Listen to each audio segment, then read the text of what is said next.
ವೈಕುಂಠ ಏಕಾದಶಿ ಹಿಂದೆ ಇರೋ ಕಥೆಯನ್ನ ನೋಡ್ತಾ ಹೋಗೋಣ ಇವತ್ತು.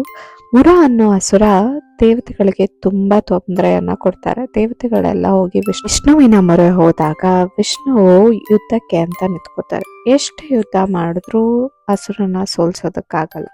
ಸರಿ ಎಂದ ಒಂದ್ ನಿಮಿಷ ರೆಸ್ಟ್ ತಗೊಳ್ಳೋದಕ್ಕೆ ಅಂತ ಮಲ್ಕೋತಾರೆ. ಆಗ ವಿಷ್ಣುವಿನ ದೇಹದಲ್ಲಿರುವಂತಹ ಫೆಮಿನೈನ್ ಎನರ್ಜಿ ಅಂದ್ರೆ ಹೆಣ್ಣಿನ ಎನರ್ಜಿ ಹೊರಗಡೆ ಬರುತ್ತೆ.